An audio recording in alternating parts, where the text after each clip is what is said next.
Okay, for windsurf readers, I'm Scott McKercher here in Costa Brava for the Starboard dealer meeting. Yeah, just a brief description of what my life, the tiki life as they have put it. Basically I'm in charge of waveboard development and SUP sort of wave development. So my time is split between the two sides of the brand. Which has me travelling an incredible amount each year. I think I'm currently up to about 60 boarding passes, flying for various reasons, for various places. I'll focus on windsurf in terms of the work that we do. I was born and live in Western Australia. I've moved to Margaret River. There's a bit of testing that's done over the summer, but the majority of the testing, it starts sort of late summer, and the first boards that we try will be trips to the Canaries. So it's good to go there. So I did 2 trips to the Canaries this year. It's good to get to the rest of the team riders involved. Get Philip and Danny and the twins and Boijma while they're at the contest, so they can try all the boards as well and give feedback as to what they feel. I can't quite kick the habit of competing, so I just happened to be there again this year and decided to have a little play in the contest again, which is just a little blast from the past, kind of.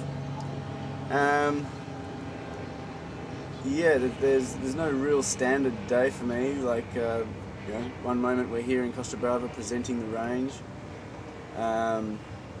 After this, I'll be flying back to Bangkok, where I spend a lot of time in Bangkok because we test a lot of the SUPs in Phuket. It's close. But then, in a few days, I'll be going back to Western Australia and heading up north to a special place. So yeah, I'm always I'm just constantly on the move. Like, I'll fly Bangkok, Perth, land, a few hours later, load the truck, drive north, and then I'll be, say, maybe 3 or 4 days, and I'm going to try and extend this trip. 3 or 4 days of pretty intensive testing. There's a lot of walking with boards and changing of fins, and so it's fun, but there's also quite a work ethic that has to go along with it. But always precious to get time at home, because for example, I think I've spent 3 or 4 nights in my own house in the last 10 weeks. So it's a pretty solid travel schedule. Yeah, so Thailand time is in the factory with the boys. Super efficient, super good guys to work with. So they'll get the stuff done.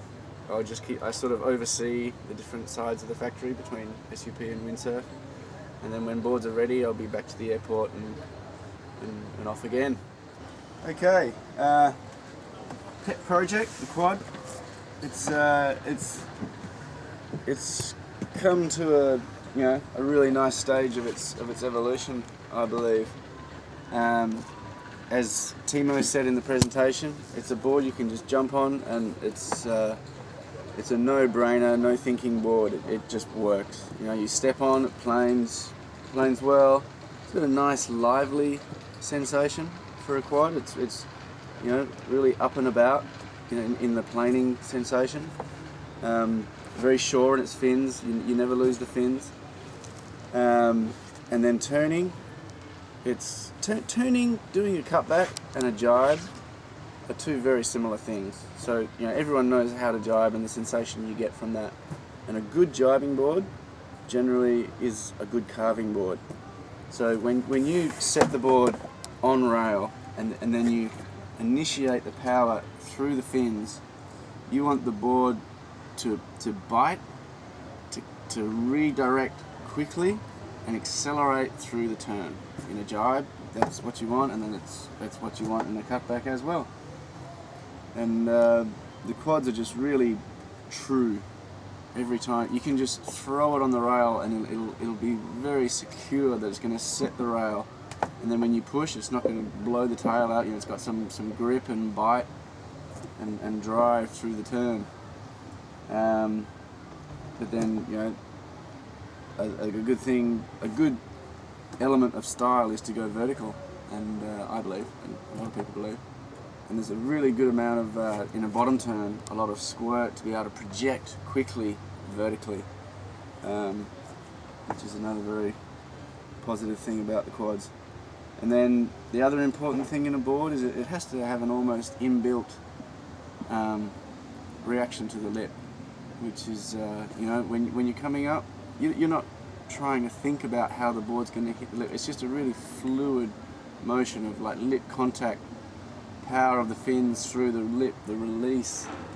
You know, that's kind of built into a board. So then when you just go up, you can just throw it up there at the lip, and it will come around. You know, a little bit different to the code maybe. It's a different sensation. The quad's a little bit more sort of biting through the lip, whereas the code sort of likes to project through the lip into an air maybe. Yeah, setups, how I like the quad, or pretty much center screws and then back screws, and then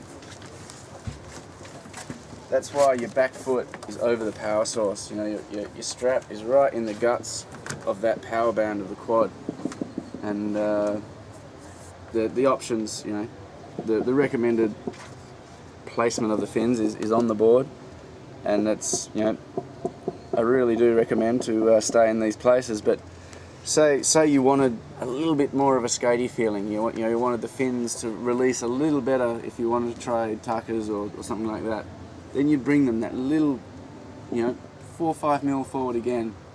Or if you just want that little bit of extra steady traction, you know, 3, 4, 5 mil back makes quite a big difference, you know. So, but every time, you know, I see people in the past and they've been back, I'm like, whoa, move your fins forward, and then they come back and go, whoo, that's heaps better. So fin placement is critical, so you've got to keep an eye on it.